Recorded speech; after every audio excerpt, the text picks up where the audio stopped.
오늘은 레위기 16장인데요. 먼저는 성경의 몇 가지 배경에 대한 이해를 하면 좋겠습니다.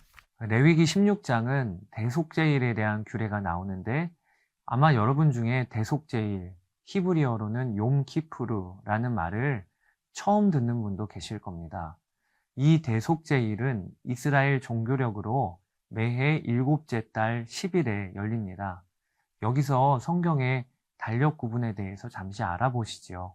이스라엘은 애굽에서 출애굽한 때를 자기 민족 역사의 원년이자 출발로 삼았습니다. 그래서 모세오경에서 첫째 달이라고 할 때 그것은 우리가 이해하는 1월 달을 의미하지 않고 출애굽이 있었던 달을 의미하는 것입니다. 이는 지금 우리가 쓰는 태양력 기준으로 하면 3, 4월에 해당합니다. 또 대속제일이 있는 일곱째 달도 7월이 아니고 출애굽 달부터 시작한 일곱 번째 달을 의미합니다. 성경은 이 대속제일을 안식일 중에 안식일이다 라고 말씀하시네요. 그만큼 중요한 날이라는 것이죠. 도대체 어떤 날이길래 대속제일은요, 쉽게 말하자면 이스라엘 전체가 영적으로 목욕하는 날이라고 보시면 되겠습니다. 그런데 여기서 중요한 것은 백성들만 영적인 목욕을 하는 것이 아니고 하나님의 임재를 상징하는 성소까지 다 목욕하는 날이라는 것입니다. 이 날은 제사장을 포함한 백성 전체가 제사를 드려 하나님 앞에 자신의 숨겨지고 묵은 죄악까지도 속죄함을 받습니다. 또한 금식하며 안식일과 같이 보냅니다. 뿐만 아니라 이 날은 1년에 한 번 대제사장이 지성소에 들어가는 날로 지켜졌습니다. 성소의 가장 핵심은 지성소이지요. 대속제일은 이 지성소까지 정결하게 되는 날인 것입니다. 대속제일의 규례를 살피기 전에 우리가 해야 할 선 이해들이 있습니다. 그 하나는 성막의 구조입니다. 첫째, 성막의 구조를 살펴봅시다. 다음의 그림은 백성 가운데 자리를 잡은 성막 전체를 보여줍니다. 하나님의 임재를 상징하는 구름이 드리워져 있고 사면으로 벽이 쳐져 있지요.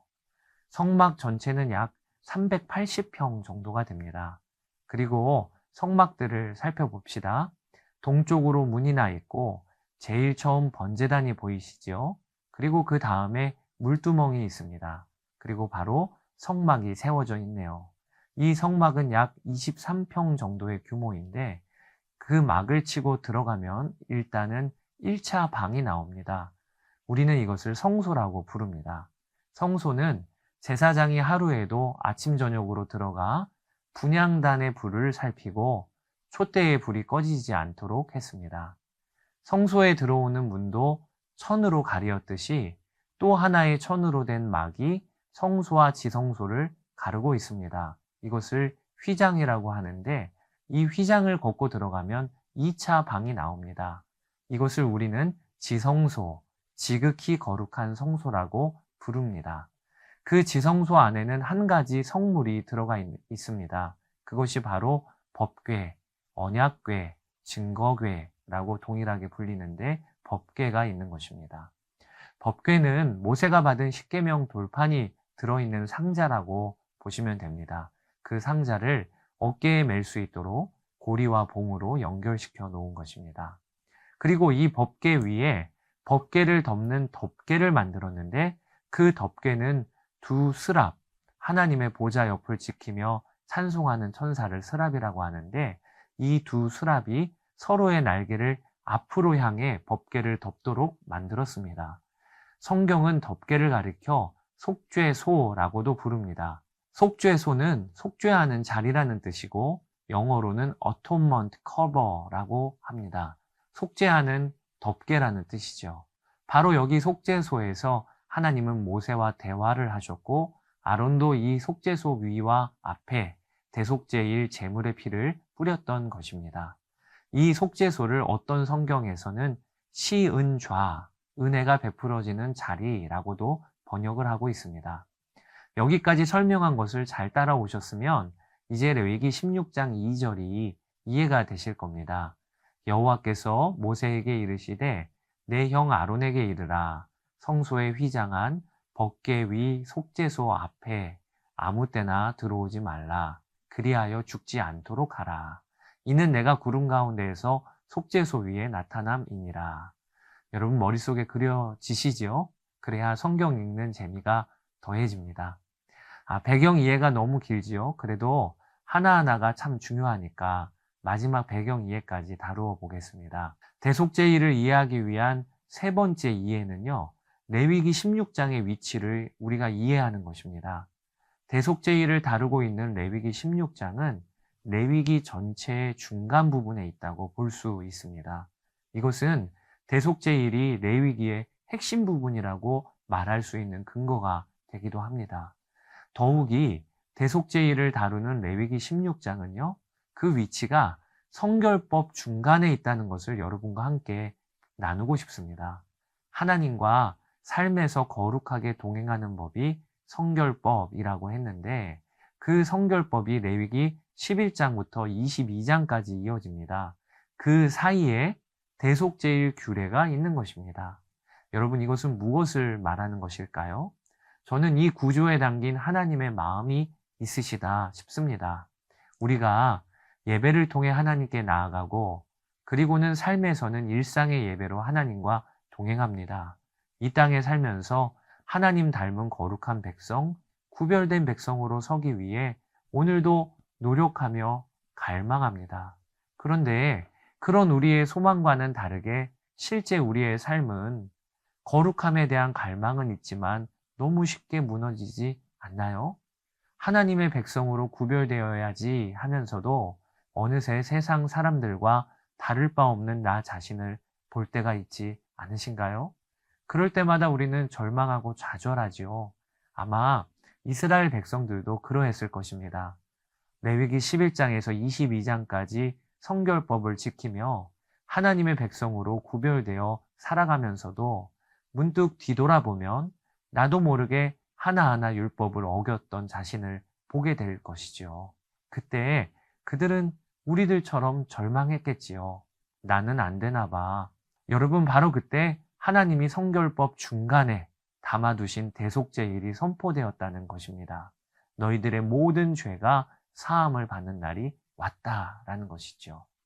이 날은 백성 전체뿐 아니라 성소도 그리고 지성소도 다시 거룩하게 구별되는 날입니다. 다시 거룩한 백성으로서의 삶을 시작하라. 이런 메시지를 대속죄일은 주고 있는 것입니다. 여러분, 하나님은 우리와 얼마나 동행하고 싶어 하시는지 우리의 연약함을 아시고 작은 죄까지도 다 청산하는 날을 두신 거예요. 정결함 받은 자로 하나님께 다시 나아오라고 말입니다. 이 대속죄일은 우리 주 예수 그리스도 안에서 우리에게 그대로 적용이 되었습니다.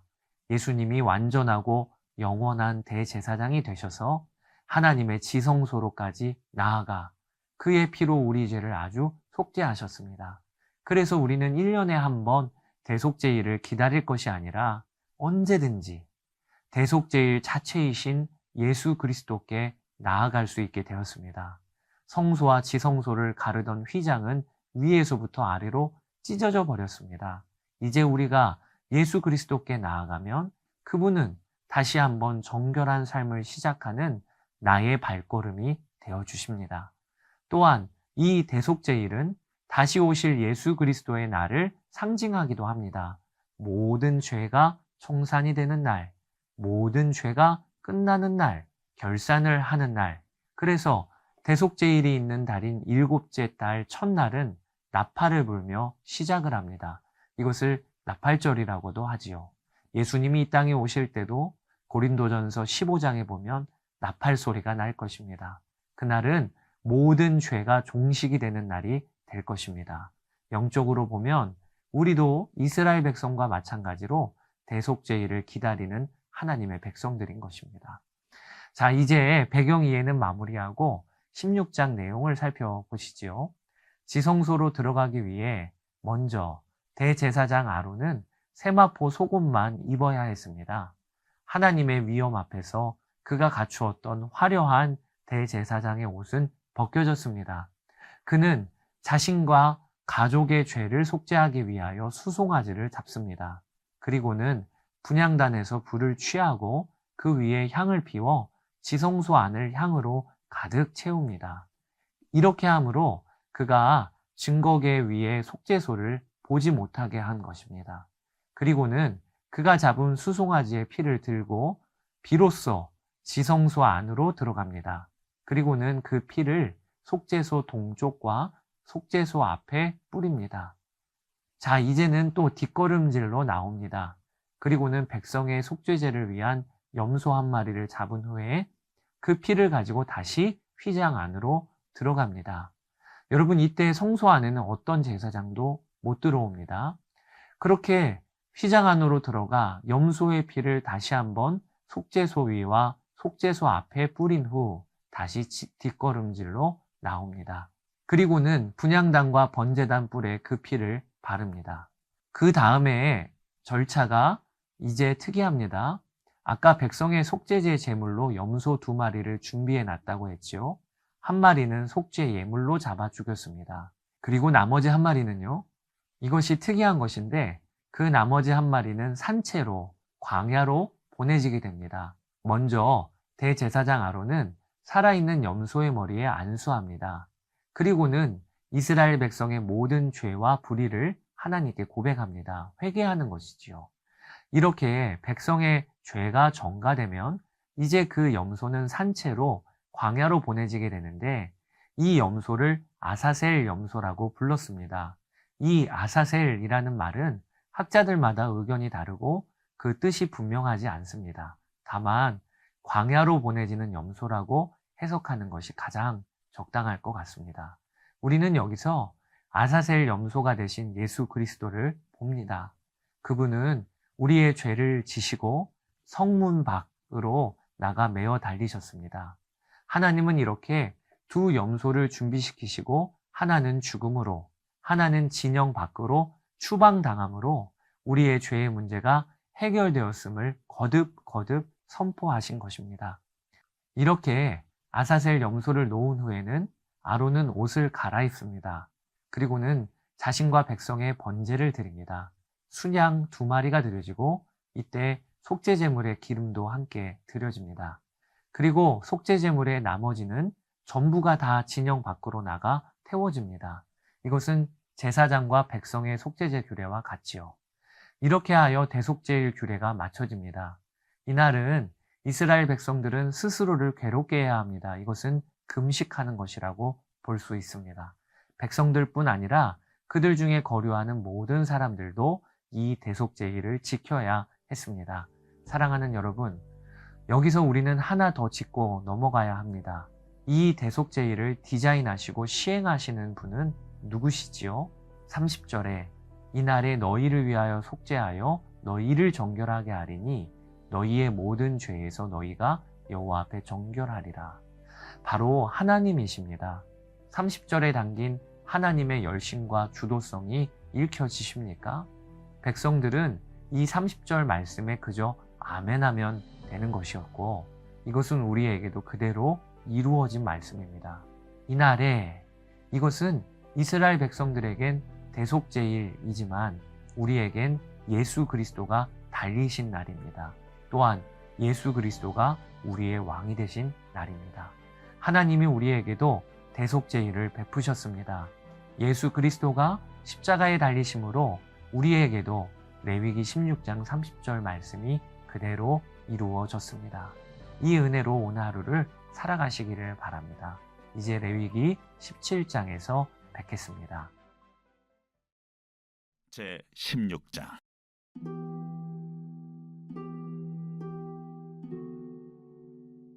아론의 2 아들이 여호와 앞에 나아가다가 죽은 후에 여호와께서 모세에게 말씀하시니라.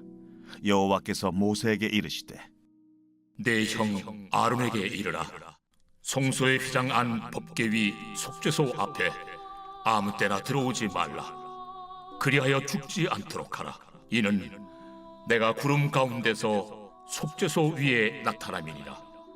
아론이 성소에 들어오려면 숫송아지를 속죄제물로 삼고 순양을 번제물로 삼고 거룩한 세마포 속옷을 입으며 세마포 속바지를 몸에 입고 세마포 띠를 띠며 세마포 관을 쓸지니 이것들은 거룩한 옷이라 물로 그의 몸을 씻고 입을 것이며 이스라엘 자손의 회중에게서 속죄 제물로 삼기 위하여 순염소 2마리와 번제물로 삼기 위하여 순양 1마리를 가져갈지니라.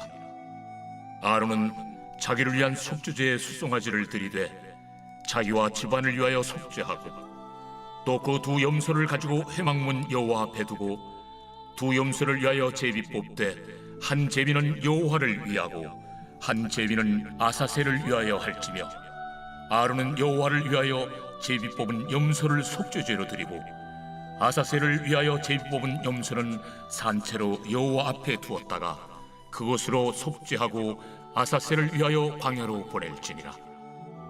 아론은 자기를 위한 속죄제의 수송아지를 들이되 자기와 집안을 위하여 속죄하고 자기를 위한 그 속죄제의 수송아지를 잡고 향로를 가져다가 여호와 앞 제단 위에서 피운 불을 그것에 채우고 또 곱게 간 향기로운 향을 2 손에 채워 가지고 휘장 안에 들어가서 여호와 앞에서 분향하여 향연으로 증거계 위 속죄소를 가리게 할지니 그리하면 그가 죽지 아니할 것이며 그는 또 수송아지의 피를 가져다가 손가락으로 속죄소 동쪽에 뿌리고 또 손가락으로 그 피를 속죄소 앞에 7번 뿌릴 것이며 또 백성을 위한 속죄제 염소를 잡아 그 피를 가지고 휘장 안에 들어가서 그 수송아지 피로 행함같이 그 피로 행하여 속죄소 위와 속죄소 앞에 뿌릴지니 곧 이스라엘 자손의 부정과 그들이 범한 모든 죄로 말미암아 지성소를 위하여 속죄하고 또 그들의 부정한 중에 있는 회막을 위하여 그같이 할 것이요 그가 지성소에 속죄하러 들어가서 자기와 그의 집안과 이스라엘 온 회중을 위하여 속죄하고 나오기까지는 누구든지 회막에 있지 못할 것이며 그는 여호와 앞 제단으로 나와서 그것을 위하여 속죄할지니 곧 그 수송아지의 피와 염소의 피를 가져다가 제단 귀퉁이 뿔들에 바르고 또 손가락으로 그 피를 그 위에 7번 뿌려 이스라엘 자손의 부정에서 제단을 성결하게 할 것이요 그 지성소와 회막과 제단을 위하여 속죄하기를 마친 후에 살아있는 염소를 들이되 아론은 그의 2 손으로 살아있는 염소의 머리에 안수하여 이스라엘 자손의 모든 불의와 그 범한 모든 죄를 아뢰고 그 죄를 염소의 머리에 두어 미리 정한 사람에게 맡겨 광야로 보낼지니 염소가 그들의 모든 불의를 지고 접근하기 어려운 땅에 이르거든 그는 그 염소를 광야에 놓을지니라. 아론은 회막에 들어가서 지성소에 들어갈 때 입었던 세마포 옷을 벗어 거기 두고 거룩한 곳에서 물로 그의 몸을 씻고 자기 옷을 입고 나와서 자기의 번제와 백성의 번제를 드려 자기와 백성을 위하여 속죄하고 속죄 제물의 기름을 제단에서 불사를 것이요 염소를 아세셀에게 보낸 자는 그의 옷을 빨고 물로 그의 몸을 씻은 후에 진영에 들어갈 것이며 속죄제 수송아지와 속죄제 염소의 피를 성소로 들여다가 속죄하였은즉 그 가죽과 고기와 똥을 밖으로 내다가 불사를 것이요 불사른 자는 그의 옷을 빨고 물로 그의 몸을 씻은 후에 진영에 들어갈지니라. 너희는 영원히 이 규례를 지킬지니라. 7째 달 곧 그 달 10일에 너희는 스스로 괴롭게 하고 아무 일도 하지 말되 본토인이든지 너희 중에 거류하는 거류민이든지 그리하라. 이날에 너희를 위하여 속죄하여 너희를 정결하게 하리니 너희의 모든 죄에서 너희가 여호와 앞에 정결하리라.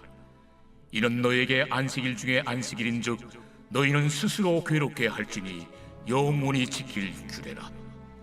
기름 부음을 받고 위임되어 자기의 아버지를 대신하여 제사장의 직분을 행하는 제사장은 속죄하되 세마포 옷 곧 거룩한 옷을 입고 지성소를 속죄하며 회막과 제단을 속죄하고 또 제사장들과 백성의 회중을 위하여 속죄할지니 이는 너희가 영원히 지킬 규례라. 이스라엘 자손의 모든 죄를 위하여 1년에 한 번 속죄할 것이니라. 아론이 여호와께서 모세에게 명령하신 대로 행하니라.